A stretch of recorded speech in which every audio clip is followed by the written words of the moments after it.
How do we know that we're abiding in Christ? നമ്മൾ ക്രിസ്തുവിൽ വസിക്കുന്നു എന്നുള്ളതിൻ്റെ ഉറപ്പെന്താണ്? നമുക്കതിനുള്ള തെളിവെന്താണ്? So we read 1 John chapter 2 verse 24.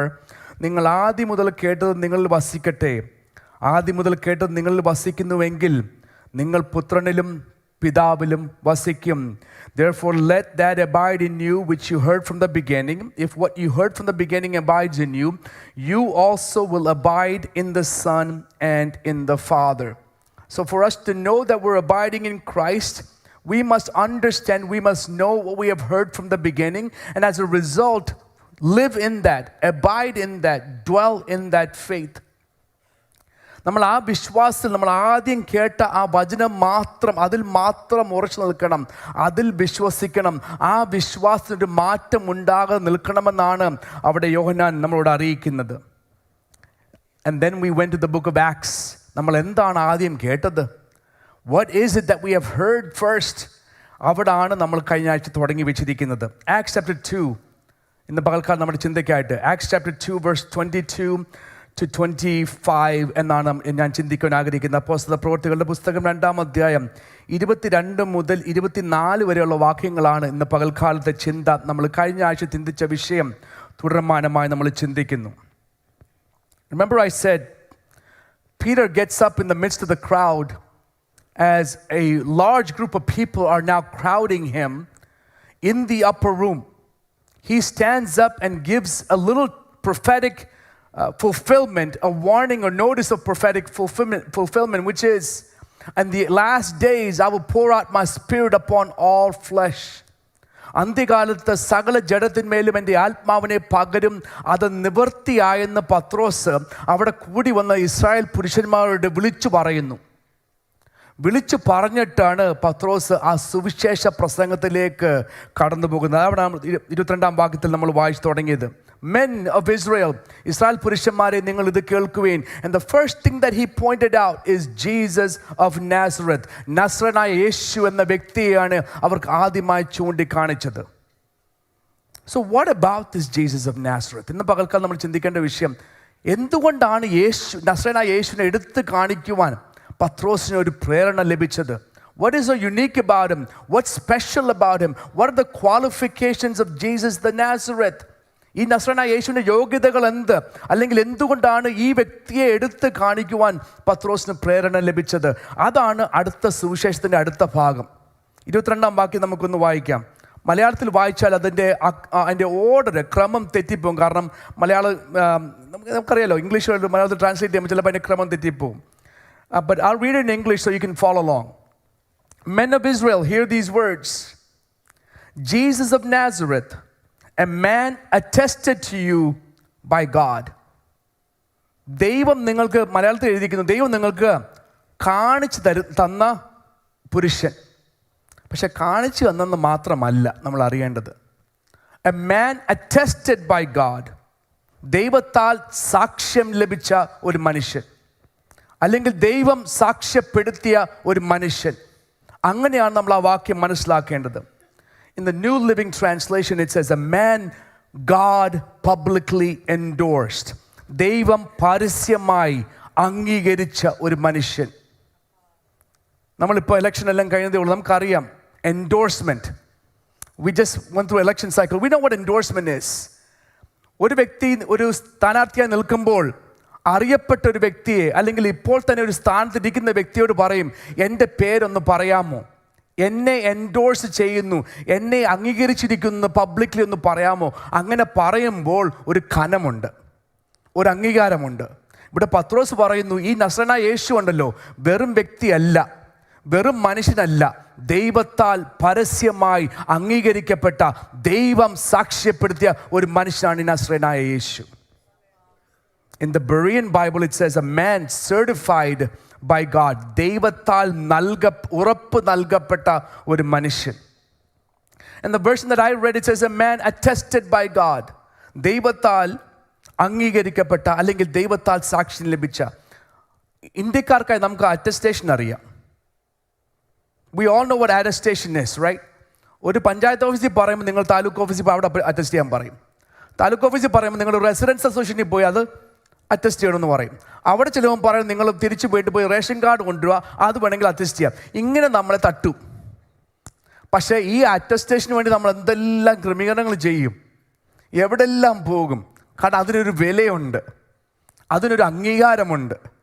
അങ്ങനെയാണെങ്കിൽ പത്രോസ് ഉപയോഗിക്കുന്ന ആ ഭാഷ ദൈവത്താൽ അംഗീകരിക്കപ്പെട്ട, ദൈവത്താൽ ഉറപ്പിക്കപ്പെട്ട, ദൈവത്താൽ സാക്ഷ്യപ്പെടുത്തിയ ഒരു മനുഷ്യൻ. What attestation means that it's the evidence that something is true or genuine. ഒരു കാര്യം സത്യമാണോ എന്ന് അറിയണമെങ്കിൽ, ഒരു കാര്യം യാഥാർത്ഥ്യമാണോ എന്ന് അറിയണമെങ്കിൽ ഒരു അറ്റസ്റ്റേഷൻ സർട്ടിഫിക്കറ്റ് മതി. And Peter is saying Jesus has received that. In another translation, it gives us the word accreditation. അല്ലെങ്കിൽ അംഗീകാരമുള്ള എന്ന മലയാളത്തിൽ അതിൻ്റെ അർത്ഥം വരുന്നത് accreditation. Those of us who went to college here, schools here, the first question you want to ask is the college accredited? Why is that? എന്തുകൊണ്ട് നമ്മൾ ചോദിക്കുന്നത് അറിയാമോ? Because one, we want to make sure the quality of the education is good. Second, we want to make sure that when I get my degree from this institution, that it will be accepted by other places. So we go through this process. Is this credible?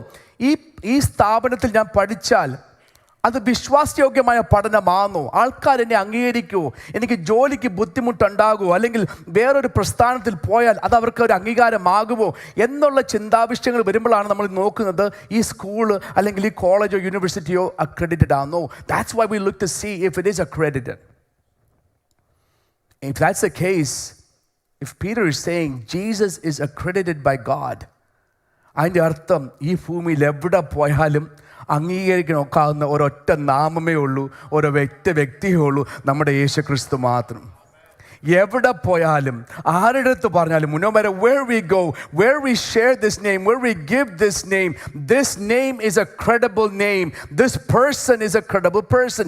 ഈ നാമം വിശ്വാസയോഗ്യമായ നാമം, ഈ വ്യക്തി വിശ്വാസയോഗ്യമായ വ്യക്തി. അതുകൊണ്ട് പത്രോസ് പറയുന്നു, നിങ്ങൾ ആരെയും വിശ്വസിച്ചില്ലെങ്കിൽ കുഴപ്പമില്ല, എന്നെയും വിശ്വസിച്ചില്ലെങ്കിൽ കുഴപ്പമില്ല, പക്ഷെ എനിക്ക് ചൂണ്ടിക്കാണിക്കുവാൻ ഒരൊറ്റ വ്യക്തിയുണ്ട്, നസ്രനായ യേശു. ദൈവത്താൽ സാക്ഷ്യം ലഭിച്ച, ദൈവത്താൽ അംഗീകരിക്കപ്പെട്ട, ദൈവത്താൽ ഉറപ്പിക്കപ്പെട്ട വിശ്വാസയോഗ്യമായ ഒരൊറ്റ വ്യക്തിയാണ് നസ്രനായ യേശു. അവിടെയാണ് സുവിശേഷം അടങ്ങിയിരിക്കുന്നത്. That's what the gospel contains and that's where the gospel starts. There's a reason why Peter had to say that Jesus Christ was approved by God. There's a reason why he had to go through this message to help the people that have gathered in the upper room and all the crowd that's been gathered there. They have to understand why Peter is saying this. എന്തുകൊണ്ടാണ് ദൈവത്താൽ സാക്ഷ്യം ലഭിച്ച അല്ലെങ്കിൽ ദൈവത്താൽ അംഗീകരിക്കപ്പെട്ട ഒരു വ്യക്തിയാണെന്ന് എടുത്തു പറയാൻ പത്രോസിന് ലഭിച്ച ആ പ്രേരണ ചോദിച്ചാൽ, ഈ കഴിഞ്ഞ 3 വർഷം യേശുക്രിസ്തു ഇവരുടെ ഇടയിലെല്ലാം സഞ്ചരിച്ചു, ഇവരോട് സംസാരിച്ചു, വചനം പങ്കുചേർന്നു, അടയാളങ്ങളും അത്ഭുതങ്ങളും ഒക്കെ ചെയ്തു. എന്നിട്ടും പലപ്പോഴും ഇവർ യേശുവിനെ ചോദ്യം ചെയ്തു, നീ ആര്? Who are you? Who gave you the authority to come and do all these things? In these 3 years, very few people publicly endorsed him. Very few people approved him. Very few people accepted him. And very few of them said, yes, he's a believer. വളരെ ചുരുക്കം ആൾക്കാരേ ഉള്ളൂ ക്രിസ്തുവിൻ്റെ ആ സുവിശേഷ സമയത്ത് അല്ലെങ്കിൽ ശുശ്രൂഷ സമയത്ത് ക്രിസ്തുവിനെ അംഗീകരിച്ചത്. പബ്ലിക്ലി, പൊതുവെ, അതെ, ഇദ്ദേഹം ഒരു പ്രവാചകൻ മാത്രമല്ല, മശീഹ എന്ന് പറയുവാൻ വളരെ ചുരുക്കം ആൾക്കാർക്ക് മനസ്സ് തോന്നിയുള്ളൂ. അതിനപ്പുറം നമ്മൾ നോക്കിയാലോ, if you look on the other side, you see many people trying to attack him, criticize him, and even kill him. So you see this battle going on throughout the time that Jesus is ministering. So അതിനെല്ലാം, ആ സംശയങ്ങൾക്കെല്ലാം, ആ ചോദ്യങ്ങൾക്കെല്ലാം ഒരു ശാന്തത ഉണ്ടാകുവാൻ, ഒരു പ്രയാസം ഉണ്ടായിരിക്കാൻ പത്രോസ് പറഞ്ഞു, നിങ്ങൾ ഇത്രയും നാൾ എന്തൊക്കെ ചെയ്തോ കുഴപ്പമില്ല, 3 വർഷം നിങ്ങൾ ക്രിസ്തുവിനെ അംഗീകരിച്ചില്ലയോ അതെനിക്ക് വിഷയമല്ല, പക്ഷെ നിങ്ങളോട് ഒരു കാര്യം പറയാനുണ്ട്, നിങ്ങൾ അംഗീകരിച്ചില്ലെങ്കിലും ദൈവത്താൽ അംഗീകരിക്കപ്പെട്ട ഒരു വ്യക്തിയാണ് ഈ ഭൂമിയിൽ കടന്നു വന്നിരിക്കുന്നത്. It doesn't matter if you believed him before. It doesn't matter if you endorsed him before. It doesn't matter if you called him or certified him or approved him. But God himself, his message was, yes, Jesus Christ was approved. അത് മാത്രമല്ല, നമ്മുടെ ക്രിസ്തുവിനെ പറ്റി ചിന്തിക്കുമ്പോൾ, when we think about the Lord Jesus Christ, he had to say that he was approved by God because nothing about the coming, the birth of Jesus Christ was a secret. അല്ലെ, ക്രിസ്തുവിൻ്റെ ജനനം മുതൽ നമ്മൾ ചിന്തിക്കുവാണെങ്കിൽ നടന്ന ഒരൊറ്റ വിഷയം പോലും രഹസ്യമായിട്ടല്ല. ക്രിസ്തു ജനിക്കുന്നതിന് വർഷങ്ങൾക്ക് മുമ്പ് പ്രവാചകന്മാർ പറഞ്ഞു, ബേത്ലഹേമിൽ ഒരു പൈതൽ ജനിക്കും. In Bethlehem, a child will be born, a son will be given. So even his birth hundreds of years ago was not a secret. It was publicly announced as something that would take place. അത് മാത്രമല്ല, for hundreds of years until the coming of the Lord Jesus Christ, priests would go into the temple and offer up a sacrifice year after year. വർഷം തോറും എല്ലാ വർഷവും പുരോഹിതന്മാർ ആലയത്തിൽ പോയി യാഗം സമർപ്പിക്കുക. സ്വർഗത്തിൽ നോക്കിയപ്പോൾ ദൈവം പറയുന്നു, ഈ യാഗത്തിന് ഒരൊറ്റ അവസാനമില്ല. എല്ലാ വർഷവും പാപങ്ങൾക്ക് വേണ്ടി പുരോഹിതന്മാർ വന്ന് ഈ യാഗങ്ങളെ സമർപ്പിക്കുന്നു. അതുകൊണ്ട് ദൈവം പറഞ്ഞു, ഇനിയൊരു യാഗം വേണ്ട, അതുകൊണ്ട് ഒരൊറ്റ യാഗം കൊണ്ട് ഇതെല്ലാം തീർക്കാൻ പോകുക. When by one sacrifice all these rituals are about to be taken care of, and Peter is saying God approved him because he was sent as the ultimate sacrifice for our salvation. God decided there must be one who meets the requirements. God decided there must be one who can be a representative of God, at the same time take on the punishment of sin, the wrath of God. There must be one person who can solve the gap, the distance between God and the people that God has created. ആ ഒരു ഇടവ് നികത്തുവാൻ, ദൈവവും മനുഷ്യനും തമ്മിലുള്ള ആ gap ഒന്ന് നികത്തുവാൻ ദൈവം പറഞ്ഞു, ഇനി യാഗം കൊണ്ട് നടക്കത്തില്ല. ഇത് 1000 വർഷങ്ങളായി യാഗം നടക്കുക. എത്രയോ മൃഗങ്ങളുടെ മേൽ പാപങ്ങളെ ചുമന്നു. അവർ വർഷം തോറും ആണ്ടുതോറും കടന്നു വന്ന് ഇത് സമർപ്പിക്കുന്നു. അവിടെ ഒന്നും ഒരു മാറ്റവും ഉണ്ടാകുന്നില്ല. അങ്ങനെയാണെങ്കിൽ I will provide the ultimate sacrifice. I will send one whom I approve of, whom I accredited, whom I attest and say, yes, he will take care of that problem. He will solve that gap. So Christ came once and for all to pay for all the sins, the wrath of God. വേറെ ആരുമില്ലായിരുന്നു കേട്ടോ. ദൈവത്താൽ അംഗീകരിക്കപ്പെടുവാൻ, ഒരു ഏറ്റവും നല്ല യാഗമായി മാറുവാൻ, ഈ ക്രൂശ് വഹിക്കുവാൻ വേറെ ആരുമില്ലായിരുന്നു. അതുകൊണ്ടാണ് പത്രോസ് എടുത്തു പറഞ്ഞത്, ഈ നസ്രനായ യേശു ഉണ്ടല്ലോ, ആ യേശു മാത്രമാണ് ദൈവത്താൽ സാക്ഷ്യം ലഭിച്ച, ദൈവത്താൽ അംഗീകരിക്കപ്പെട്ട ഒരു മനുഷ്യൻ. ഇനി നമ്മൾ ചിന്തിക്കണം, how was Jesus attested by God? എങ്ങനെയാണ് യേശുവിന് ആ അംഗീകാരം ലഭിച്ചു എന്ന് നമ്മൾ അറിയാമോ?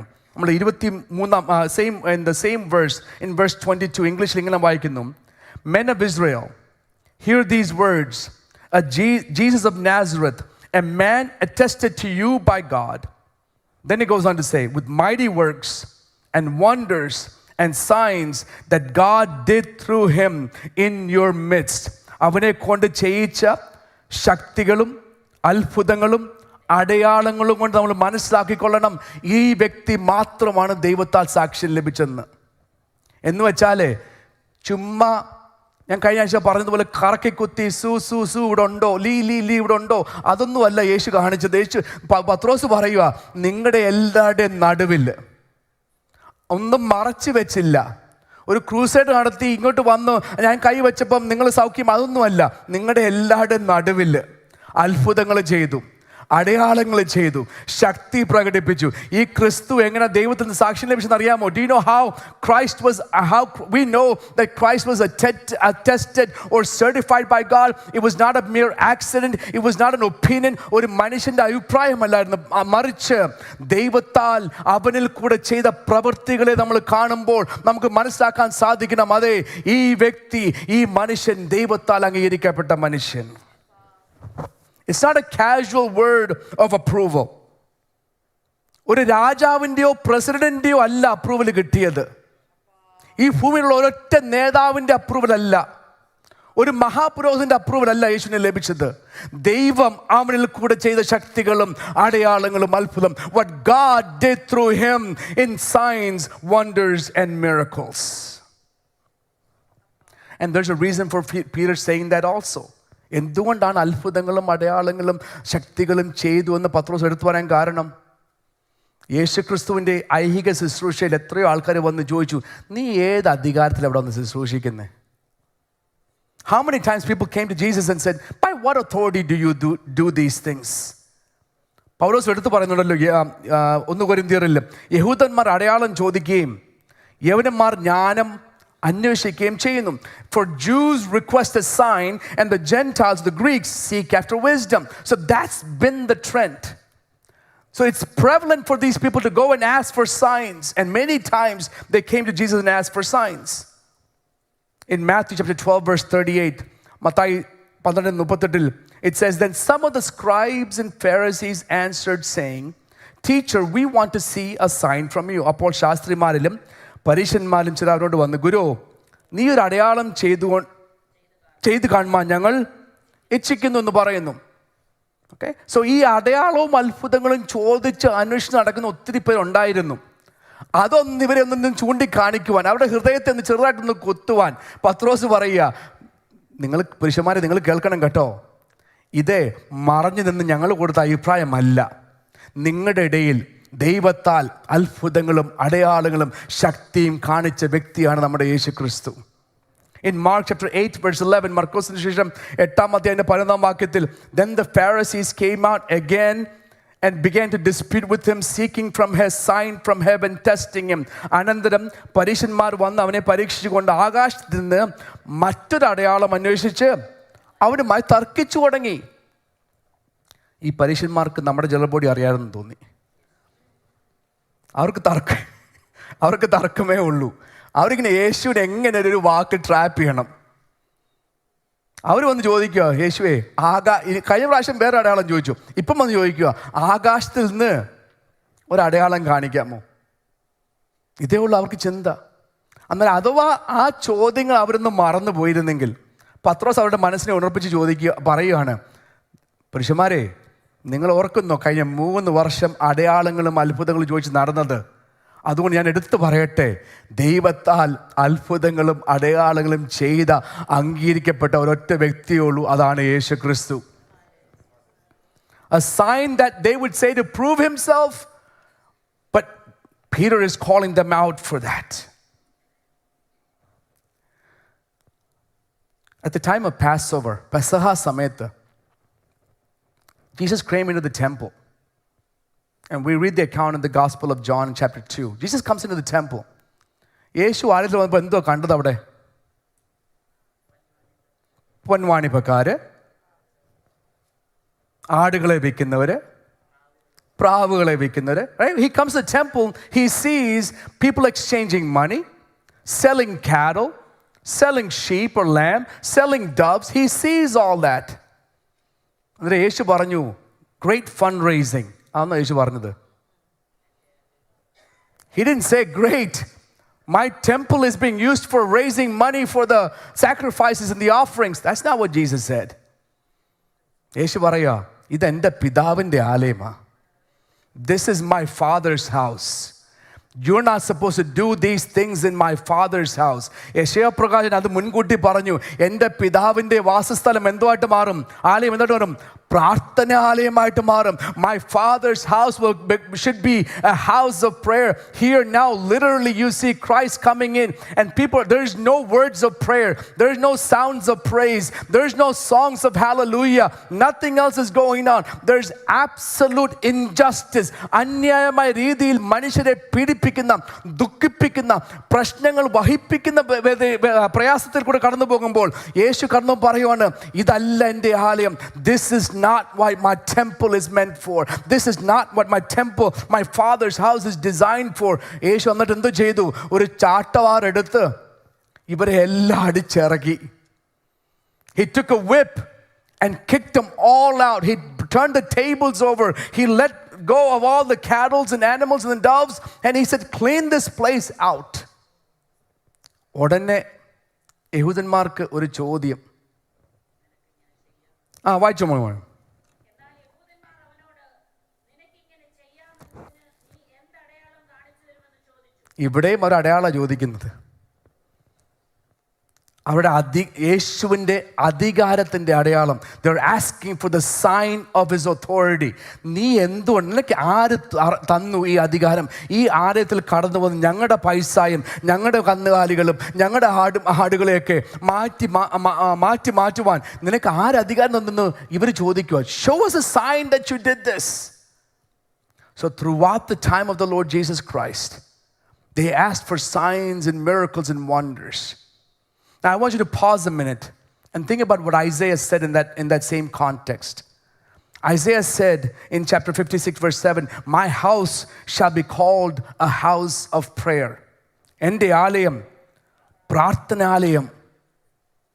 ദൈവമക്കളെ, നമ്മൾ കടന്നു വരുമ്പോൾ, നമ്മൾ ദൈവത്തിൻ്റെ ആലയത്തിൽ കടന്നു വരുമ്പോൾ അന്യായമായതും ആവശ്യമില്ലാത്തതുമെല്ലാം മാറ്റി ഇവിടെ പ്രാർത്ഥനാലയമാക്കി മാറ്റിയാൽ, ആ വാക്കിന്ന് വായിച്ചു നോക്കി, അങ്ങനെ പ്രാർത്ഥനാലയമായി മാറിയാൽ അവിടെ സന്തോഷമുണ്ടാകും.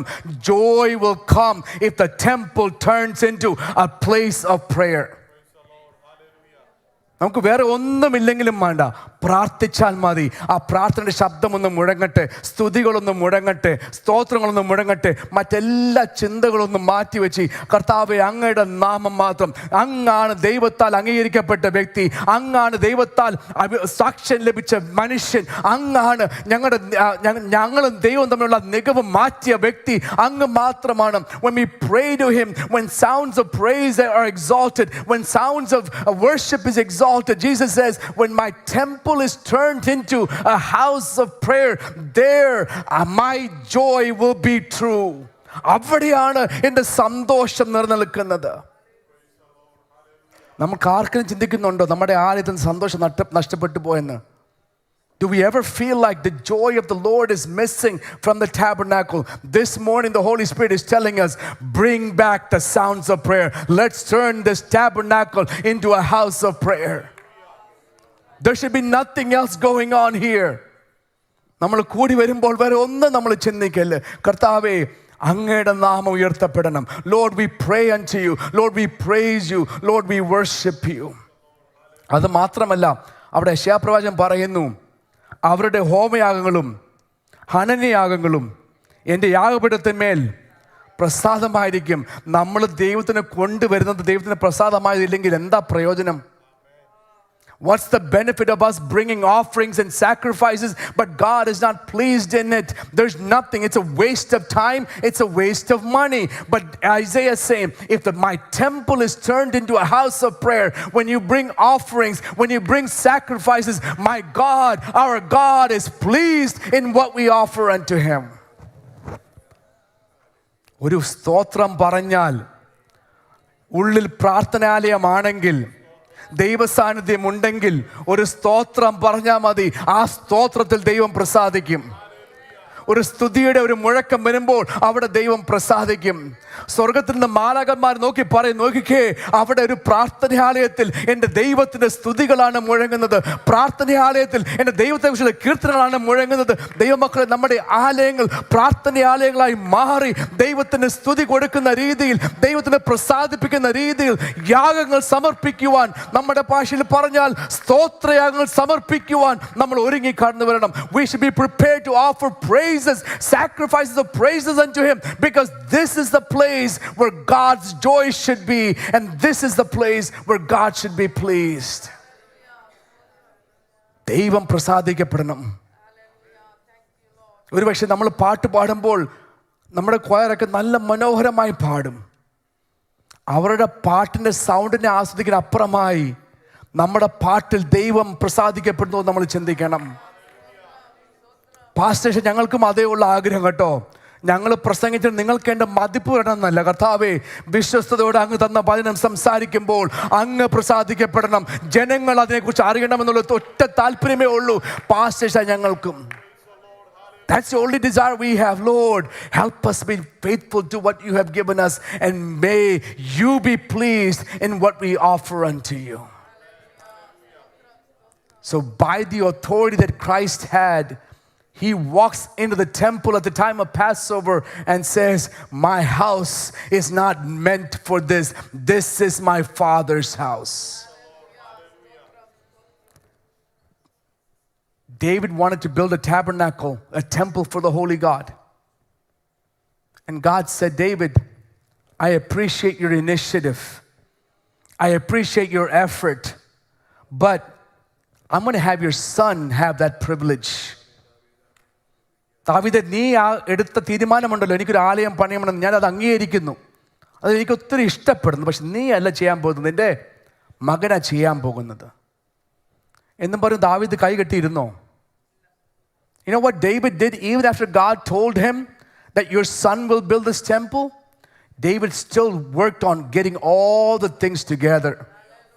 അവിടെ ദാവീദുണ്ടല്ലോ, ഈ ആലയത്തിൻ്റെ പണിക്ക് വേണ്ടി അവന് ക്രെഡിറ്റ് ഇല്ല, അവൻ്റെ മകനാണ് ഇത് പണിയാൻ പോകുന്നത്. പക്ഷേ അവിടെ അസൂയ ഉണ്ടായില്ല, അവിടെ കുശം ഉണ്ടായിട്ടില്ല, അവിടെ കൈ കഴുകി മാറിയിരിക്കുന്നു. ദാവീദ് പറയുന്നു, അങ്ങനെയാണെങ്കിലും കുഴപ്പമില്ല അപ്പാ, പിതാവേ, അങ്ങയ്ക്ക് വേണ്ടി പണിയുമല്ലോ, എനിക്കുള്ളതെല്ലാം ഞാൻ കൊടുക്കാൻ പോവാ, ഞാൻ ശേഖരിക്കാൻ പോവാ. ദൈവമക്കളെ, ഒരു പ്രാർത്ഥനാലയം എന്താണെന്നറിയാമോ? ഒരു തലമുറ മറ്റൊരു തലമുറയ്ക്ക് വേണ്ടി ഒരുക്കി കൊടുക്കുന്ന ഒരു സ്ഥലമാണ് പ്രാർത്ഥനാലയം. ദൈവാലയം എന്താണെന്നറിയാമോ? ഒരു സാന്നിധ്യം അനുഭവിക്കുന്ന തലമുറ മറ്റുള്ള തലമുറയ്ക്ക് വേണ്ടി ഈ സാന്നിധ്യം പകർന്നു കൊടുക്കുവാൻ അവരെ പ്രേരിപ്പിക്കുന്ന സ്ഥലമാണ് ദൈവത്തിന്റെ ആലയം. So David prepared all these things and Solomon builds the temple. പക്ഷെ അവിടെയാണ് ശലോമോന് പിന്നെ തെറ്റൊക്കെ വന്നെങ്കിലും ആലയം പണിതപ്പോൾ ശലോമോൻ ചെയ്ത പ്രവൃത്തി. What Solomon did the moment the tabernacle was built, ശലോമോൻ മുട്ടുകുത്തി. Solomon knelt in the tabernacle. Solomon knelt in the temple. അവിടെ പറഞ്ഞു, ദൈവമേ, അങ്ങയുടെ സാന്നിധ്യമാണ് ഞങ്ങൾക്ക് ഇവിടെ ആവശ്യം. We need your presence in this temple. Yes, my father David accumulated the wealth. He had the gold and the silver and the wood. Lord, you gave me the wisdom to build this temple. You gave me the direction to build this temple. All of that is great. The temple is now complete. But Lord, one thing is missing. This is your house. Your presence needs to be here. ദൈവമേ, എല്ലാം പണിതു, എല്ലാം മനോഹരം, ഞങ്ങൾക്ക് ലഭിക്കേണ്ടതെല്ലാം ലഭിച്ചു. പക്ഷേ ഒരു കാര്യം കൂടെ ആവശ്യമുണ്ട്. ഇത് അങ്ങയുടെ വാസസ്ഥലം, അതുകൊണ്ട് അങ്ങയുടെ സാന്നിധ്യം ഇവിടെ ഒന്ന് വേണം.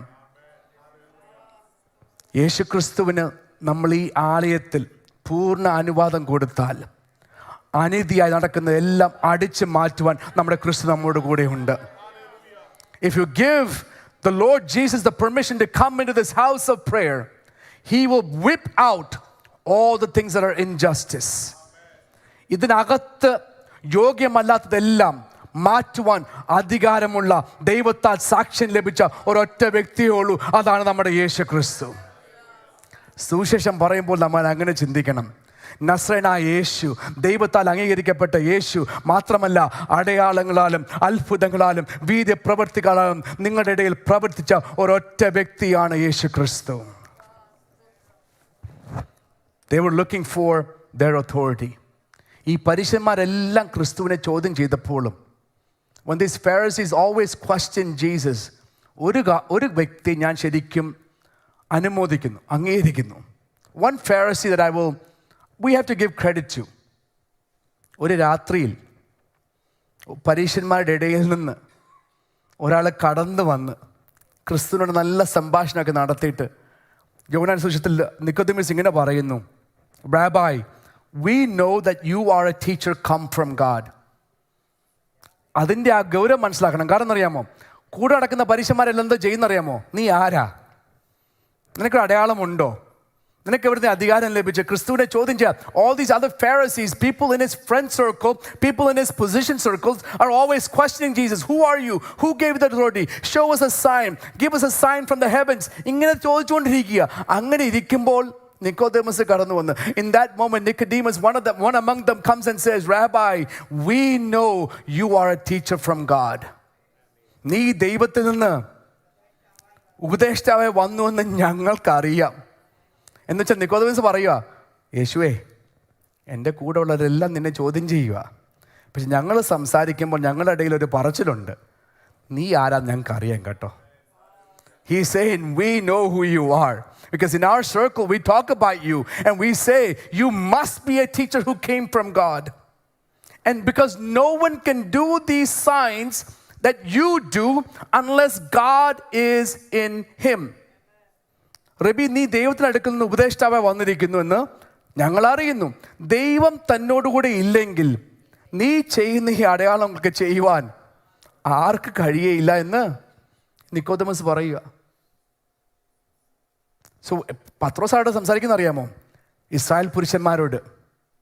ഈ ദൈവത്തെ ചോദ്യം ചെയ്ത ഗ്രൂപ്പിലുള്ള ആൾക്കാരെല്ലാം അവിടെ നിൽപ്പുണ്ട്, ഈ ശബ്ദം കേട്ട് വന്നവർ. അവരോട് പത്രോസ് പറയാ, നിങ്ങളൊക്കെ ചോദിച്ചില്ലേ യേശു ആരാണെന്ന്? നിങ്ങളൊക്കെ അടയാളം ചോദിച്ചില്ലേ? നിങ്ങളൊക്കെ അധികാരം ചോദിച്ചില്ലയോ? ഞാൻ എടുത്തു പറയട്ടെ, ദൈവത്താൽ അംഗീകാരം ലഭിച്ച അധികാരമുള്ള അടയാളങ്ങളും അത്ഭുതങ്ങളും ചെയ്ത ഒരൊറ്റ വ്യക്തിയാണ് യേശു ക്രിസ്തു. അങ്ങനെയാണെങ്കിൽ നമുക്കൊരു കാര്യം പറയാം. We all believe our God is a God of miracles. We believe our God still even today does signs and wonders. You know, ഇന്നലെ രാത്രിയിൽ ഞാൻ on one of the social media I saw a video somebody recorded on a flight. It was a flight going to the islands of Fiji. When the flight was going, somebody in the plane got very ill, very sick, and became serious. And the young man's parents are also in the flight. You know what this? There's a pilot on the flight,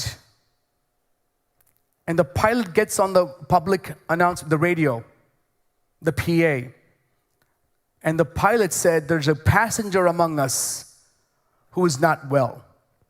He is fighting for his life. His parents are also in the flight." And he goes, "But I know one thing. I believe in the Lord Jesus Christ." I saw the video and I sent it to all the young people in the church. I said, young people, pray at all times. In this plane, this is how he prays. I don't remember the exact words. He says, "I know one person who is the Lord Jesus Christ. And I know he can do miracles and signs and wonders.